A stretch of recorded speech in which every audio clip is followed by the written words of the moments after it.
Cristo Rey podcast, the Cristo Rey podcast, coming at you. A podcast, Cristo Rey podcast, the Cristo Rey podcast, almost too good to be true. Are any of you interested in a career in one of the STEM fields? Well, today we have a panel of experts in those careers. STEM stands for science, technology, engineering, and math. If you've heard the word STEM but have been too embarrassed to ask what it means, well, now you know. You can thank me later. Podcast. Cristo Rey podcast. The Cristo Rey podcast. Right in your ears. Podcast. Cristo Rey podcast. The Cristo Rey podcast. Oh boy, here it comes. Hello and welcome back to the Cristo Rey podcast. You're joined with Brianna, hey y'all, Nehemiah, What's up? And Ilonga. Hello. We also have some special guests with us today. First up, we have Miss Courtney Gilbert. She is a documentary videographer, photographer, and audio engineer. She was a former field producer for StoryCorps, and she's also created content for All Sides with Ann Fisher on WOSU 89.7 NPR, the Smithsonian Museum's Crossroads, Change in Rural America Traveling Exhibit, and Detroit Public Radio. She has a bachelor's degree from The Ohio State University. Y'all can't hear her, but she's waving. All right. Next up, we have Mr. Jonathan Moody. He is the president and CEO of the Moody Nolan Architecture Firm, which is the largest African-American owned and managed architecture firm in the United States. The Moody Nolan Architecture Firm, with headquarters in Columbus, Ohio, and 10 more offices nationwide, employs 42% women and 32% identifying as minorities, and its staff of 230. Mr. Moody has a bachelor's degree in architecture and Africana Studies from Cornell University. Very impressive. Hello, good evening. Next up, we have Mr. Cornell Robertson. He has served as the Franklin County engineer since June 2017. He began his career at the engineer's office in 1992, and he has held positions in construction, design, and overall engineering management. Mr. Robertson received his Bachelor of Science degree in civil engineering from The Ohio State University and is a registered professional engineer and professional surveyor in Ohio. Hello, everyone. Thanks for having me tonight. And last but not least, we have Mr. Noah Mitchell. He is currently the site director for Per Scholas Columbus, an information technology training organization. Noah is also the founder and president of Mitchell Consulting Firm. Noah has over 10 years of educational management and people development experience. He has spent most of his adult life helping individuals to reach their full potential. Noah received his bachelor's degree in 2005 and his master's degree in higher education in 2007, both from John Brown University.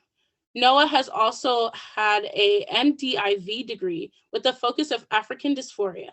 He is also certified life coach and a talent optimization certified consultant. Thank y'all for having me. Looking forward to this opportunity. Thank you. All right, nice to meet you all. To get this started, we just want to hear a little bit of information about you and just some general facts so we can kind of get to know you and see where you're coming from. Anyone, feel free to get us started. I'll get it out the way. Number one, Brianna, you did such a good job with those intros. And I'm really happy that you all have a podcast. I think that's so cool. Podcasting is very near and dear to not only just my heart, but literally a part of my kind of technical wheelhouse and my creative production wheelhouse. So as you mentioned, I work in documentary, radio, museums, oral history, and historic preservation. And all of it is just centered around creating stories. So the easiest way for me to sum it up is I'm a storyteller. And so I work with people on the ground to get their narratives out there. That's the biggest thing. And so whether that's me doing reporting as a former radio production assistant and producer for All Sides with Ann Fisher, where we're going out into the community and talking with people and kind of giving that hard news, those journalism stories, or if I'm recording oral histories with family members and friends, people who've known each other for decades with StoryCorps. And most recently, I've been doing work with a historic preservation nonprofit in Tennessee. And so all of that work is just about making sure that people are able to express themselves, talk about their history and their connection to other people. And the biggest kind of role that technology plays in that is something similar to this and something similar to the podcast. So how to record people in a time where we can't be in person? How do we record people and get those stories out so that we can share them? So are we using, different platforms like Stitcher or Apple Podcast? Are we using different kind of audio editing softwares or DAWs, digital audio workspaces, where we can not only just kind of manipulate our sound, but compose stories? We want to really be able to articulate the messages and the information that we have to share in the best way possible. And so my job, I'm always on a computer and I'm always kind of working with different types of technology, whether that's a camera, a recorder, something similar like this to Zoom, where we can be able to capture not only photo, video, but audio as well, and then running that through a program that allows us to put it all together and make it sound sweet and perfect so that people can digest it easily. So that's a little bit about me. I'm born and raised in Columbus, Ohio. I went to Ohio State, and I'm really, like I said, I'm just really happy that you all are creating and doing this kind of work for yourselves and sharing with each other. So keep going. I did not know that about you, and I'm a huge StoryCorps fan. And gosh, All Sides with Ann Fisher, and so I'm a treadmill podcast NPR listener. So it's great to be here with you. And then, I said hi to Noah for those when we were gathering, because Noah and I were together when we did TEDx King Lincoln Bronzeville last fall, which was quite the experience through the times we're in. And he's got you should check out his TED Talk if you haven't. And then obviously Cornell Robertson is a county engineer. We cross paths a bit. So it's great to be here. A little bit about me. I grew up in Columbus as well. I went to Duxbury Elementary and then Clinton Middle School, which is now Spanish Immersion Academy. They tore it down. And then Northland High School. And then, as we said, I went away for undergrad. I went to Cornell and did my undergrad. And the interesting thing is, when I did my undergrad and I minored in Africana Studies, a lot of conversation research, learning around, called the African American experience and civil rights movement. And, I thought that was just good to know for me. And in this last year it's just been interesting, because I never thought that access to that knowledge or information or educational background was kind of, I didn't realize how critical it was until we kind of went through the things we've been going through. So I would definitely encourage everybody to kind of dig, if you get the chance to dig a little deeper into kind of, the history of, everything, where you're from, where your family's from, what we've been through together, because it's quite useful information. And then if you all remember when we got our inch of snow a couple weeks ago, that actually was a big factor in how I ended up in grad school. I was on the fence about going to Ohio State or UCLA for grad school, and I remember I had to make a decision by April 15th.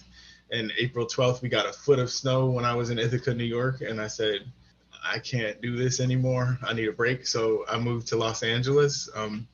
I worked as an architect. I went to UCLA for a one-year graduate program, and I worked for an architect in LA for about 4 years, and I met my wife. Today is our 9-year anniversary, and we're headed to dinner after this. Thank you. I see some claps. I moved back to Columbus about 10 years ago, and I've been licensed as an architect for 9 years will be this fall. I've been licensed, and it takes a while to get licensed as an architect. That's one of the things people aren't always fully aware of. Hey guys, Ruby here. Tonight is finally prom. On behalf of all student council, we want to thank you for being patient with us during this difficult time with COVID. Don't forget to thank everyone who helped plan prom. That includes your student council officers and volunteers. We also want to give you a little reminder to just enjoy prom. Eat, dance, take pictures, and whatnot. This is the last time that a lot of you guys will be together one last time. So enjoy the moment. Have fun. I enjoy what I do. We get to do a little bit of everything. We work with so many different people, whether it be teachers or students, or if we're designing a school or a library, or healthcare practitioners, doctors, nurses.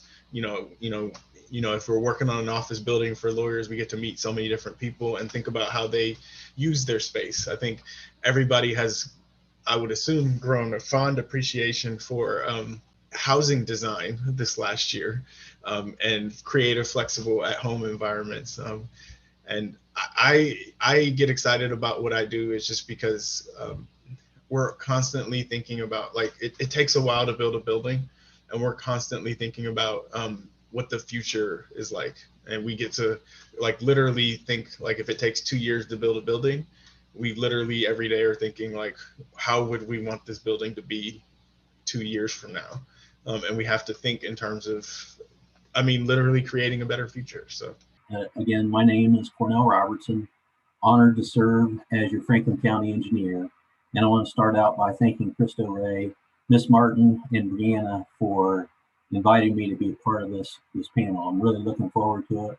Also nice to be on the panel with Courtney and Jonathan and Noah. I really am honored to be here with you all. I'd like to start out by sharing the mission of the Franklin County Engineers Office, and that is to provide for safe and efficient movement of people and goods from place to place by designing, building, and maintaining Franklin County's 800 lane miles of roads, 360 bridges, and infrastructure for multiple modes of transportation. We are an agency of action, innovation, and collaboration. We provide consistent and resourceful services such as surveying, engineering, inspection, construction, road maintenance, drainage, and snow and ice removal. So I like to compare ourselves to the Ohio Department of Transportation. Many folks are familiar with ODOT. Now, we're very similar in the road and bridge projects that we do, and even snow and ice removal. It's just on a much smaller local government county level. And so we have about 180 employees with multiple departments ranging from engineering and surveying and all the other items there that I listed quickly. And so it's a very rewarding place to work. Public service, extremely rewarding. And in fact, I've been there about 29 years now. And I can remember when I started that I thought I would work at the county engineer's office for about 4 years, enough time to get my professional engineer's license and then maybe move on to a construction company. But when that time came, I had come to love all the people that we work with, the services that we provide, and I really saw no reason to leave. And so I've kind of grown up there career-wise. Before that, as mentioned in my introduction, I went to the Ohio State University, a great school to attend, and I attended the civil engineering program. And how did I decide to become a civil engineer? Well, that goes all the way back to the 6th grade, and maybe even started out when I was a toddler. My dad and my grandpa would take me to their construction projects. And I was always fascinated to watch the dozer. That was my favorite piece of equipment, mesmerized by its power and how it moved. But in the 6th grade, I had realized that I really enjoyed math and science. And I learned at that time that the engineer associated with construction is a civil engineer. And so I decided then and there that I wanted to someday become a civil engineer. And just happy that I was able to follow up on that goal, that dream. And so I'll end my beginning remarks there and pass it over to Noah. Thank you again. Thank you all again for this opportunity. And it was good listening to my fellow panelists and hearing some things. I'm going to do my very best to keep this brief because I'm excited to get us to the questions because I'm excited to hear what those are and how we can respond to those. But I would say just a description of me is I'm a person who loves people. I love every facet of people. I like to study why people do what they do, how we can help people to do things better, and just how we can help people develop. And so when I look at my life, both personally and my life as a career, in every space I've been in, that's been sort of my mission and my drive. And so I think that's one thing that I'd want to communicate. And the second thing is I realize that I am sort of a serial entrepreneur. I like innovation. I like to do things. I like to look and see what's the problem and how can we solve it. And so I found myself in lots of different endeavors that I have no business being in, but because I like innovation. And so I hope that I get to talk about that a little bit today, and would be really okay with talking about that further, even past this conversation today. But I'm really excited about being here tonight, and I'm excited to hear what's on your hearts and minds as far as what you want answers to. So I'm gonna end my spiel here so we can get on with the getting on, as they would say. So I'll pass that back over to our MC. All right. Thank you guys so much for your brief introductions. We've learned so much about you, so I can't wait to get on with these questions and then see what else you guys can offer. We have a lot of people here and they all just want to know a little bit more, and they also come with questions. To kick up the questions, the first one we have is, why have you chosen this field of specialty? I remember in high school when I'll say was in that mode of like, oh, what am I gonna do and all that. My dad's an architect, so I was always around it, but I wasn't ever really sure. Like I was interested in architecture because I was interested in it, and so I kind of struggled with it for a while to say, am I really interested in this or am I just around it? And I had decided that I'm like, if I wasn't going to be an architect, I was going to be something that sounded really smart, like an aeronautical engineer. And I remember thinking that those were my two options, and they both had A's, like aeronautical engineering or architecture. I don't know if that answers it succinctly enough. No, that was just fine. That was perfect.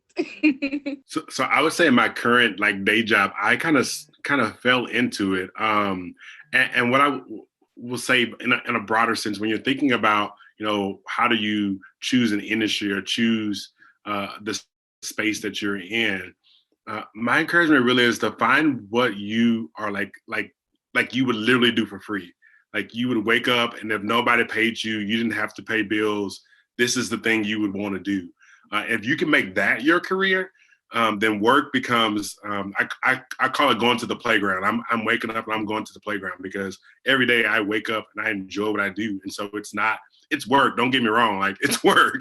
And if they stop paying me, I would probably stop showing up in all transparency.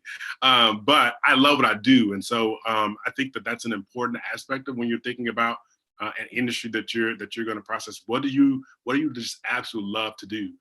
And know that could change, that can morph and develop as you morph and develop. And so that's okay as well. I think that's a very valid point you just brought up. Yeah, I think it's very crucial, like your passion versus what are you just willing to do to make money, Fun fact about me is I actually currently work at a law firm through my PDSP job, which is professional work study. And that's one thing that I've constantly heard from different attorneys that I've met is make sure you go into something that you love doing. You want to make sure you're getting up every single day with a passion that I remember as a child or as a teenager and as a growing adult, when I wanted to do this is still what I want to do. That's why it was really nice to hear you reassure that those passions and those ideologies for what you want could change. Yeah, absolutely. Real quick story on that. My undergrad degree is in pre-law because my whole life, my family wanted me to be a lawyer. And I went, in my undergrad, I took pre-law classes. I remember I took this class on constitutional law, and Nehemiah, I hated it. I mean, when I tell you I hated it, I hated it. And I was like, this I cannot do for the rest of my life. I don't like reading all these contracts. I'm not doing it. And so I had to make a really, really big decision. I knew being an attorney would make a lot of money. I knew it would make my family happy, but I knew that I would wake up every day like, why am I doing this? I can't. And so it's just really important that you that you find that thing that you're passionate about, and that's the thing that drives you, because you don't want to wake up every day looking at your job with like from the side of your eye, like, here I am going to this job again. Hello, it's Dr. Ragland. Did you know that May is APIDA, or APIDA Heritage Month? APIDA Heritage Month stands for Asian Pacific Islander Desi American. It's also known as AAPI Heritage Month, which stands for Asian Pacific Islander. APIDA Heritage Month is a month-long celebration and uplifting of Asian Pacific Islander Desi American identities, experiences, histories, and cultures. Every year in the month of May, Asian Americans, Pacific Islanders, and Desi Americans are recognized for their rich heritage, which is thousands of years old, and which have both shaped the history of the United States and have dramatically been influenced by moments in history. Join me in celebrating this important month. Yeah, I'll pile on there too, because one of the things, like, so constitutional law, because the thing that always happens is you get so many people who like, oh, my parents wanted me to be a doctor or a lawyer. Constitutional law, and all of a sudden people are like, I'm not pre-law no more. The other one that's always the surprise is organic chemistry, orgo, whatever, and whatever, all the pre-meds, and then they hit orgo like sophomore or junior year, and they're like, you know what, I switched from pre-med to biology, or I switched to a different major. So Yeah, I've kind of heard it said that if you can find a job that you're passionate about, you'll never have to work a day in your life. And I think that resonates with what you've heard, and I would agree with that sentiment. My middle son, Blake, he's about 20 years old, and he's an iron worker in the apprentice program, and he loves his job. He was injured recently and had to spend some time in the hospital recovering, and as he recovered, that's all he talked about. He wanted to be able to get well enough to go back to work. And I saw that firsthand in him, and I know exactly how he feels, and that is so true. So all very good points. For me, I think I'll have to kind of connect with how Noah started your introduction with you just loving people. I love people and I love stories. I was already like a PBS kid growing up, so that kind of transitioned into like understanding the world a little bit more. Like I used to watch BBC News just because I'm like, this is good news. I had a beef with corporate news for the longest. You know, any 10 TV Channel 4 supporters here, yay. But it's still not enough for me. I need further stories. And I remember watching the news and hearing a story about like a fire or, you know, like some kind of issue happening in the community. And I just wanted to know more. I'm like, okay, well, what about the people and what are they going to do? And what about the families? All these other kind of like deeper on the ground levels, like deeper things that have texture. Like I wanted to get at. I was also like heavily influenced. Like I really feel like the thing that radicalized me most into working in media is Missy Elliott. Music videos played a big part of just how I related to story and seeing music being represented visually through film or short film adaptations was really great for me because I think we all have like a sense of the world that's a little bit more kind of like hypersensory in our heads, right? And so we experience things or we see a color and like it seems magnified in our heads and our perception, and that's that imaginary space that we all kind of live in. And so music videos were like, that's the thing that I think of like when I'm walking down the street and I'm like, what if the sky was like purple suddenly or something like that? And they did it in an Outcast video. Like these outlets were around me, and I started connecting to them pretty early. I was like oddly attracted to like a hard science, hard law kind of like career. I really liked biology in high school. So I went to Columbus Public. I went to Stewart for elementary, Ridgeview for middle, and Centennial High School for high school. And around high school, I was in biology and I just loved it. I love Punnett squares. I'm like, I can do this. Like, I'm going to be in here doing all these things and, you know, being a genetic engineer. And my mom had a conversation with me, like a very honest conversation. She's like, you like people, you like to talk. I don't know how you're going to do in a lab by yourself all day. And so that kind of spinning some wheels. And I started meeting other people who worked in communications and were telling me about the different roles and the different things that you can do with just connecting with people and connecting with stories. And I went to Otterbein first for school. So right out of high school, went to Otterbein, studied PR and advertising.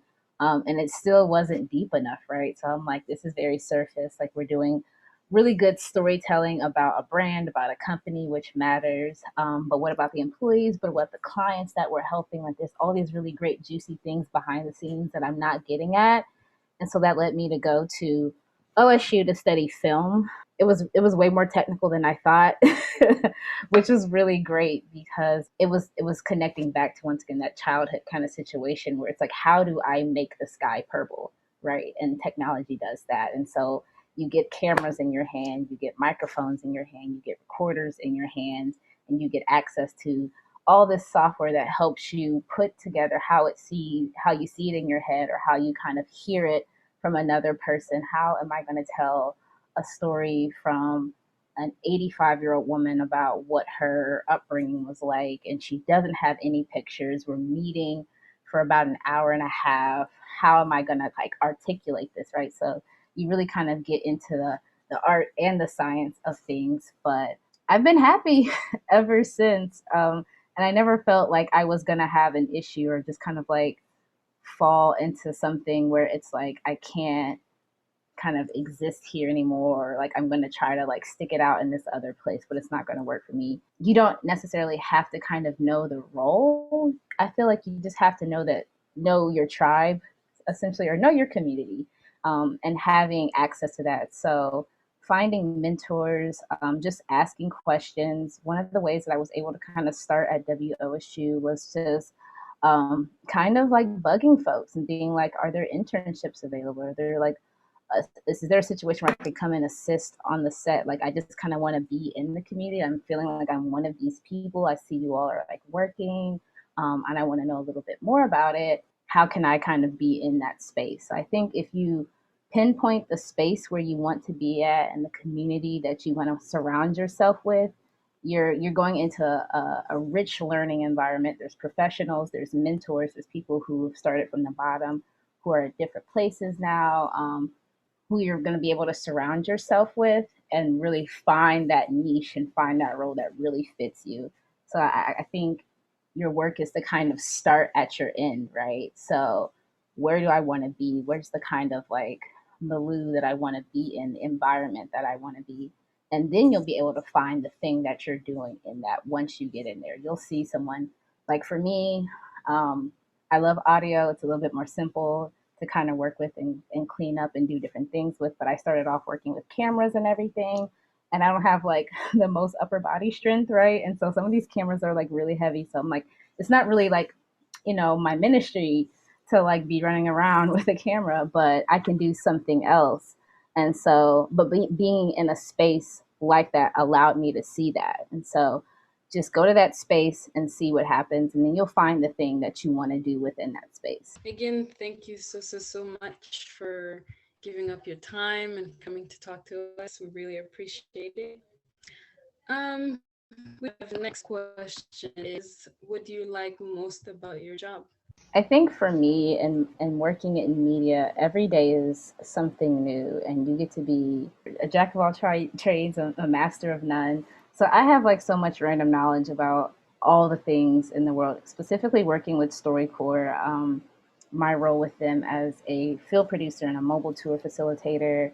StoryCorps does a 10-city tour every year where we go to 10 different cities and we record with people on the ground about anything, and then we preserve their stories in the Library of Congress in Washington, D.C. And that just showed me that there is like something for everybody in this world. Like, you would not believe the kinds of small, thriving communities for anything that you're interested in. There's like another person. Like, if you like purple socks, I guarantee you there's like 4 other people somewhere in the world who are like jazzed about purple socks.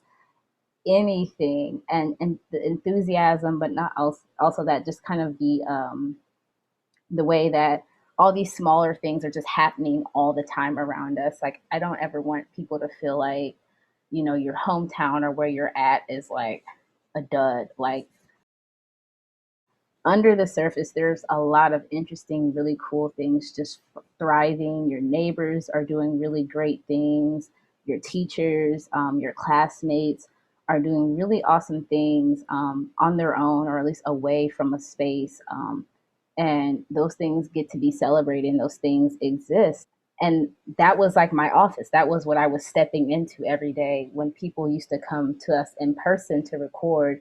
We would have a couple of notes about who they are, what their pronouns were, what they may have wanted to talk about. But once they sat down in the booth and we pressed play and the microphones went on, you know, we never knew exactly what was going to happen at the end. And so that sense of diversity and that sense of variety is something that it's still there in the work that I do. And I appreciate that the most about my job. Hey guys, it's Rebecca. Just want to say that we had 81 students from Cristo Rey get the Pfizer vaccine, both of the doses, me being one of them. I had my second dose last week and I wasn't feeling that much like that worse in the beginning, but after a day, I just got really tired. Maybe it was because of school as well, but now I felt kind of woozy. But I'm so surprised that so many people got it done. It's so amazing that we had the opportunity from the school to get both doses. And I hope that if you're older than 16, you can also get it, maybe not with the school, but down the road, hopefully everyone can get it if you're not even 16. Like I have a younger brother, he's the only one that doesn't have both the dose of the vaccine yet, so hopefully people that are younger than 16 can get it soon. And it's just amazing that we got 81 students to go, so woo Cristo Rey. It's hard for me to limit. There's so many things I love about it, but there's kind of this culmination when a building opens that you just realize you realize so many things about it. And I remember even when I was in high school, and I remember I had to do like an interview at some guy's house in Bexley to apply to Cornell, and he was asking me about it. And the thing that is like an idea in my head, right, becomes like a doodle on a piece of paper, right, becomes like slowly, then it's like a little miniature recreation of it, or then it's like becomes these more technical drawings, and then we even get into like building mock-ups. But that slow progression of like these technical things and artistic things, like, we like for buildings to look cool, at least I do, but to get from something that's in my head into something that physically becomes something, right, where like people utilize it and touch it and feel it, is exciting. And to see the process throughout, and always at the end, when they cut the ribbon and people go in, you realize like it kind of goes back to that thing in your head. It's kind of back to this idea of how you could like bring people together or around whatever it is, whether it be education, or whether it be health, or whether it be the idea of a home. But like I love that part of like knowing that this thing that started as an idea becomes this thing that helps people live. That's what I love about it. I think the most rewarding part about being the Franklin County engineer can be summarized as in the simple fact of helping people. It all boils down to serving others. And that covers a wide spectrum, from improving a road or a bridge to make it safer and more efficient for people to get home or to get to school. But it can also translate all the way down to a simple phone call that comes into our office with a question. And it may not even be in our jurisdiction, but we take pride in being an agency of action. And we oftentimes can help folks get in touch with the proper agency. We don't just simply say, well, that's not our jurisdiction. Sorry, we can't help you. Have a nice day. But we know many other folks in the community, and we will make calls on their behalf or give them a name and number. And even that can be helpful and rewarding at the same time. Yeah, and I would piggyback on several of the comments I already said. For me, I believe in our mission and and what we're about. And so when I think about us helping individuals to grow and to develop and to, change the scope of their lives, like that's a really big deal. And so I love that aspect of it. I get bored really easily. So I love that every single day I have no idea what's going to happen. I manage 10 people who manage anywhere between 50 to 70 learners at a time. So every day is a roller coaster. like I have no idea. I have a plan for the day. I wake up for that plan and I get 2 emails and it changes the whole trajectory of the day. And I'm one of those really weird and crazy people that absolutely loves that. And so that's part of the job that I really love. With the consulting business that I'm starting from the ground up, I love that. I get to create something and develop the scope of that with my own sort of lens and perspective on it. And so that has been really fun and challenging in a different way. So I think that would be what makes me most excited about both of those jobs. It's okay. We appreciate weird people here, so that's perfectly fine with us. And I just love what I'm hearing, especially about having this mindset in which you're thinking about things and then putting that out into the world. And regardless of what you want to become, that's advice that I know students could use, because it all starts with a question, which is what we've been told when having these type of meetings and then just learning about different professions. So thank you for emphasizing on that and really speaking to what that really is truly about. All right, we have another question coming up, and they are asking, what challenges have you faced from your personal life to get to the point of life that you're in now? Wow, that's a really deep question. So at the risk of getting too deep, I will say that, I've struggled with depression in my life, and that is centered around a whole bunch of different things. But and this kind of goes back to what I said originally, I found that I was doing things professionally that were not making me happy. And that was just making that problem even more clear and more prevalent. And so I really want to say, I know that we've said it and Nehemiah has co-signed it, but I'm going to triple sign this thing. It's really important that you're really processing your career as an extension of you. So yeah, it's work, don't get me wrong, but you are still showing up.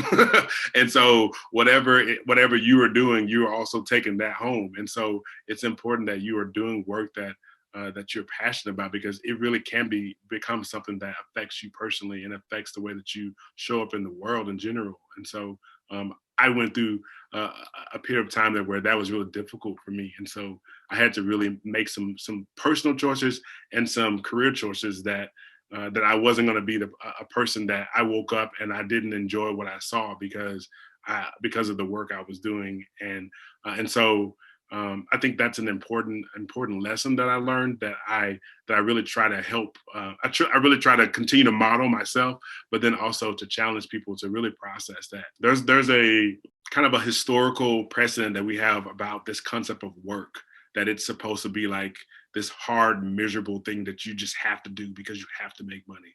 And I wholeheartedly reject that. I think that you can work and it can be something that you enjoy doing, and it can be something that you believe in, and it can be something that you're passionate about. And I also think that it should be all those things. And so I really want to encourage you to adopt that as a model for life, because it really can bleed into your personal life as well. Yeah, I'll piggyback on what Noah said too. It's no risk of not getting too deep, but one of the things that's kind of still a challenge is what they call imposter syndrome, which is like constant. And I mean, my oversimplification of it is kind of constantly wondering like if I'm good enough to be like in the room, right? And so I guess what I would say that I've learned. And I'm still having to relearn over and over again. Like I remember when I got to Cornell and I'm coming out of Northland High School, I'm here with this, I'm in an Ivy League school, and I'm like, all these super smart kids, like, am I smart enough to be here? Right. And what I keep finding out, there's a book that's called Unqualified, but what he talks about that was really helpful is basically you're always exactly where you're meant to be. And by that, like, if you're in a place or you're in a moment, we all know, the aphorism or the metaphor, don't dwell on the past, or don't try to be your past self. But there's also equally as much of a mistake of trying to be somebody you're not, like trying to be a future version of yourself that doesn't exist. If you're there in that moment, you're there for a reason, and you have everything you need in that moment to be successful. And what I keep finding out, that's kind of the secret I wish I would have known, is nobody else like, so you get there and you think like, oh, am I smart enough to be here? Nobody else is as smart as you think they are either, right? There's a lot of people who are, call it, faking it to make it. And you think like, oh man, if they're doing this, they must be so smart and done this. And it's like, no, they're kind of making it up on the fly as well. So if you get there and you feel like you got to make it up on the fly, that's kind of a key to success, that like everybody else is making it up too. So. Hey guys, Ava here. I just am here to let you know that AP testing is in full swing, and I am just as stressed out about it as you guys are, but I hope that you guys are finding like a good study schedule, or like something just to keep your mind sane, But I'm taking 2 of them, so I'm kind of just trying to hang on in there with the thought of like, let me study and let me keep up with my work. But I wanted you guys to know that you got this, and I wish you all good luck. Here are some special messages from some of your AP teachers. Hi Cougars, this is Mrs. Abels.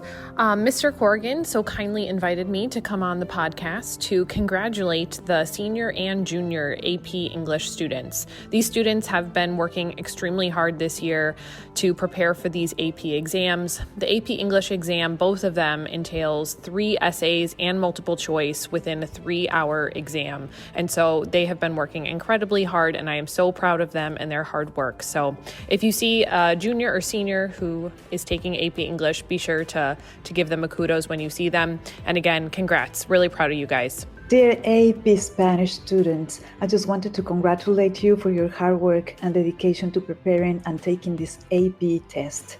It has been a pleasure working with all of you. Best wishes in all of you do. Be the best that you can be. Buena suerte. Hasta luego. I think for me, like, it was learning that I am allowed to ask for help. I think so much of the kind of socialization and like cultural indoctrination that I had coming was that like, if you needed help, you were being burdensome and you were like slowing down like overall progress, and like, how are you not getting this? Like, how do you need help? But everyone needs help. And the best teams are full of helpers and people who have varying levels of strengths and weaknesses, and folks are able to complement and supplement them. And I really learned that, like, it was kind of like do or die when I was on the road with StoryCorps. And literally, like, we were on the road. We would be in different places to places. And so my immediate kind of management was at a distance. So StoryCorps is headquartered in Brooklyn. We're on the West Coast, or like we're in the Southwest region of the state. We kind of have to work together as an immediate team to figure out what it is that we need to kind of get done to get over any kind of obstacle. And I have to be able to talk about the ways that I need help and know that I'm in a safe space. And I definitely was. And so it was more so me kind of dropping that like guard, right? Like, it is okay to not know everything. Like, jobs are not, and employers and environments that you're going into where you're working definitely don't expect you to kind of like have it A to Z with your role. And it's just not realistic, and it's not going to happen. And then most of the stuff that you're going to kind of step into, you're learning as you're going along. And that's why you're in a team situation. There's someone who can do something really well, but then they need your help to do something that they can't do so well, and vice versa. And at the end of the day, you all are working towards a common goal. There's, even if you feel like you're an expert, there's going to be a situation that where you're going to be a student again. And so just get used to that process of being humbled, but also know, or at least ideally, you'll be in a space where you're able to ask for help safely. And if you're not, step away from that space, because you deserve a safe space to ask for help. You deserve a safe space to make mistakes. You deserve to be able to fail with grace, and hopefully have a team around you that can say, you know what, I did the same thing too. Let's try it again tomorrow. Or, you know what, I can help you out with that. Let's take 5 minutes to figure it out. That's really how the best situations go. And once you get over that, and it's hard to kind of feel vulnerable, like, oh, I don't know what I want to do, or you kind of have that pride, like maybe I'll just go over here for 10 minutes and Google it, and then I'll come back and I'll have it all together. Don't put that kind of pressure on yourself. Just release, relinquish, submit to it. I don't know is an absolutely acceptable answer. And I've found in different situations, people will look at you funny if you don't ask questions. They're like, so you know everything then. Okay, all right. Like, you don't want that situation to come up. Ask a question. If someone says something that you don't know, a word that you don't know, a whole situation, a program that you're not familiar with, ask. People really do respond to that. People want to know that you're engaged. People want to know that you're willing to do something that you haven't done before, and that you're comfortable and mature enough to ask for help. It really is a sign of immaturity if you're just kind of like, I can't come from behind my kind of like protective walls and ask for help, because that's the problem, right? And that slows down the progress of the team. We need everyone to kind of understand that, yeah, this is a safe place. You don't have to be an expert. You can make mistakes. If you don't know anything, ask for help. You're not gonna get like chewed out. It's okay. So that was like a big thing for me, kind of maturing into that and stepping into that. And now I'm asking everybody everything at the store. If I have a question, it's just coming out of me. So please ask people for help and ask questions. Oh, very good comments. And I think a challenge certainly that I have faced in my career is that of communication. I sometimes struggle with being a communicator, and it's extremely important to be county engineer and to be able to tell our story and what we do and the services that we provide. I think it's kind of common for engineers to kind of want to keep to ourselves and work on problems or issues, solve a problem, and then move on to the next one. And so that is something that I've worked very hard on. And there are other challenges, and I think that something that's been able to help me get past those is to resort to the basic foundational principles of the power of positive thinking, for example, and being respectful and being a good listener. I try to listen more than I speak in general, and then also the concept of the team that we've heard from some other folks. If you have a strong team around you, then you rely on that team, and you can accomplish so much more. Wow, those were like really phenomenal answers. Like, I feel like I took something from each and every one of you that I could either just apply now or continue to help in my personal development and growth of applying. So I guess as we're leading to the end of this conversation, and I know it's really getting good, one of my follow-up questions I think can be a true testament to no matter what the field is, no matter what you study, it's going to have some type of effect in all of our lives would be, can you speak on how networking skills helped you to be who you are today and get you in the position that you have now, but also factor that into the time managing? Because like for me, I always used to have the belief that it's not what you know, it's who you know. And someone who's actually in this call, Ms. Martin, helped me like, although that is true, once you get that seat at that table, you must know what to do from there. So I guess could you tell more students about using your communication skills to help gauge your understanding, but as well as being able to continually build on those understandings? I had a background in theater and dance as a kid. And so we were always trained and taught, because everyone's goal was to kind of like take it to that next level, right? So you want to go on Broadway, you want to dance on Vegas, you want to be a performer, you want to be backup for somebody famous.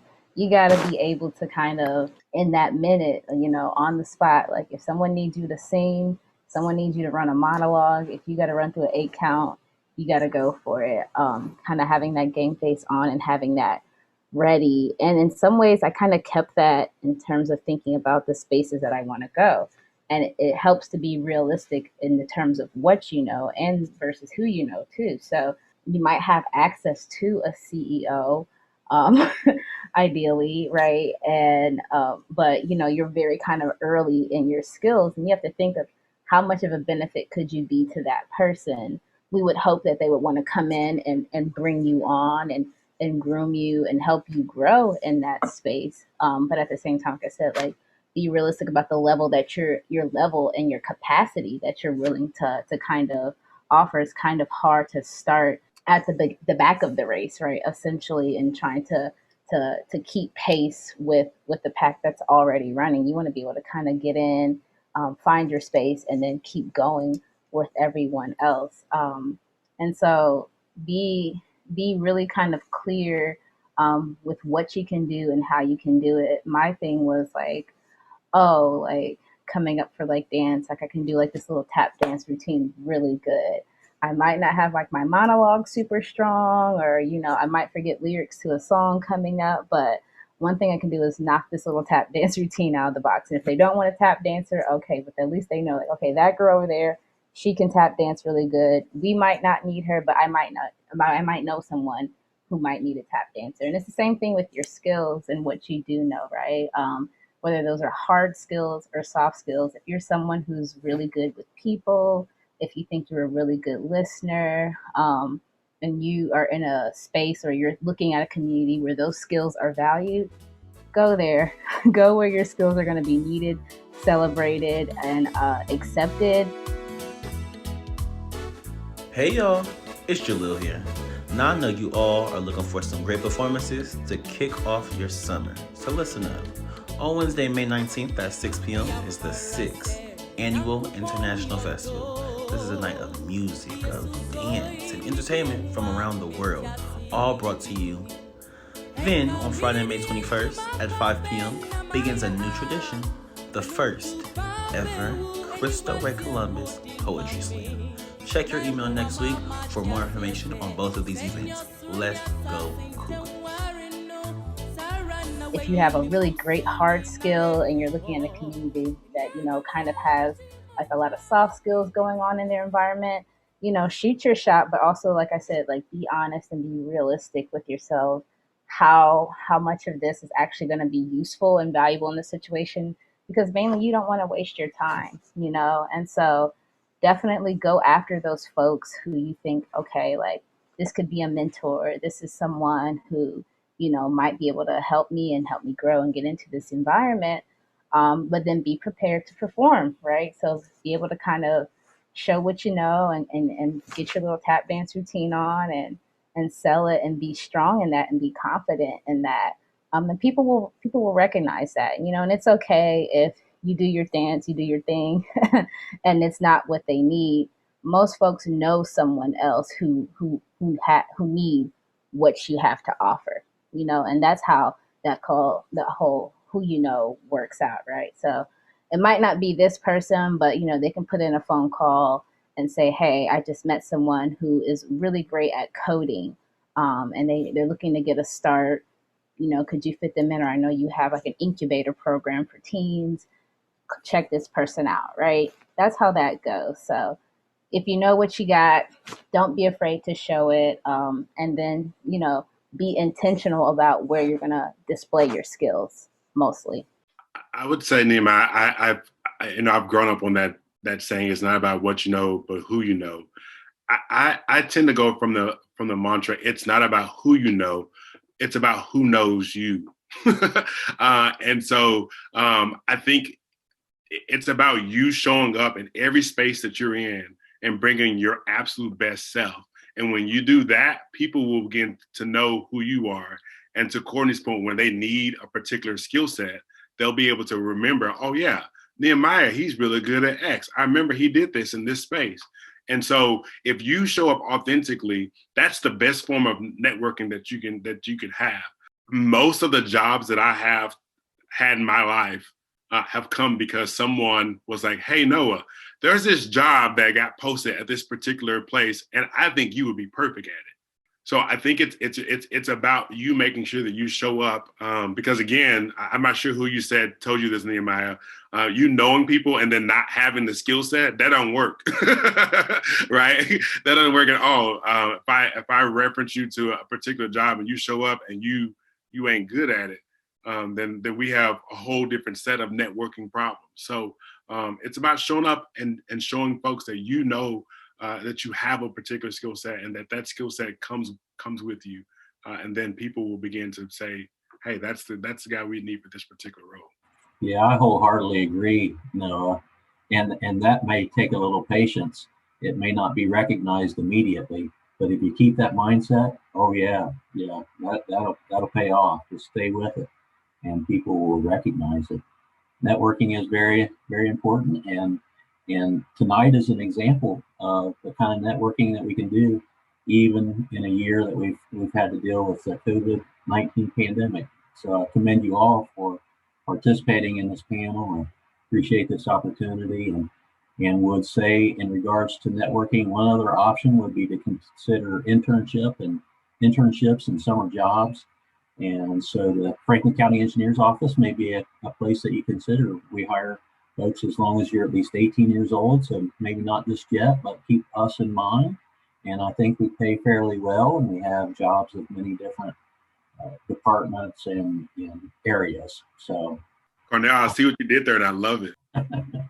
You just never know who you'll meet. And, when Noah talked about being authentic, and, I can't tell you how many times there's been an opportunity or something that came forward that I had no idea about. And most of it just came from oh, you didn't know, but I was at this one thing that, you were at, and, I heard you talking about this or saying that. And then all of a sudden it's turned into, oh yeah, that is me. Like, that is what I was. And it kind of always leads to something. It's funny because I know there's plenty of shout outs for Miss Martin, but she and I were in called a networking program, if you were together, in Leadership Columbus. And it's just, you'll never know who you meet and where you'll cross paths again, which is also, kind of a lesson in there's just always a right way to treat people, like no matter where you are, because people, and I think one of the other phrases, don't burn bridges.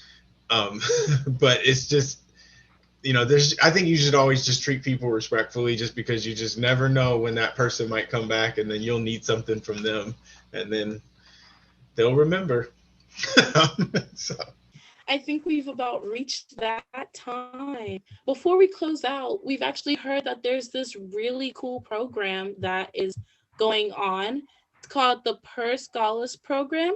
And we'd just like to have you guys speak about that real quickly, so students know how to get into it and what to do before we close out, and then we'll be good to go.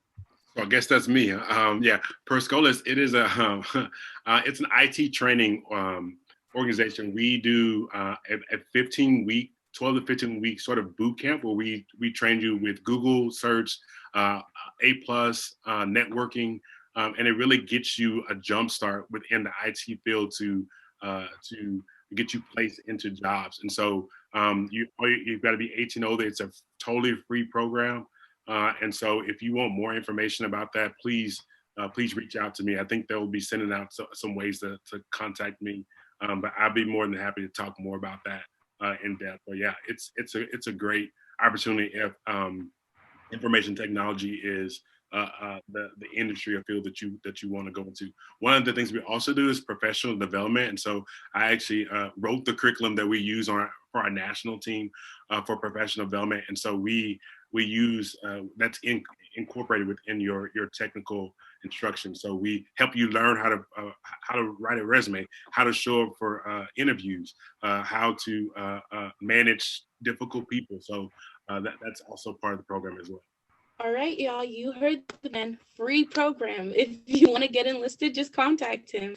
And you can also talk to Dr. Ragland. She has contacts for all wonderful panelists here today. We just want to thank you so much for joining us. You guys have shared some infinite wisdom, and I'm sure the students here will be using it. That's it for today's podcast. I'll see you guys in the next time. Have a nice day. Podcast. This is the Cristo Rey podcast. The Cristo Rey podcast. It came right at you. Podcast. This is the Cristo Rey podcast. It was the Cristo Rey podcast. Almost too good to be true. We want to thank all our wonderful panelists today, Mr. Robertson, Mr. Moody, Miss Gilbert, and Mr. Mitchell. They gave us lots of practical advice on pursuing STEM careers, and that Persicolas program sounds really great. You should totally check it out. Mrs. Gilmore would be so proud.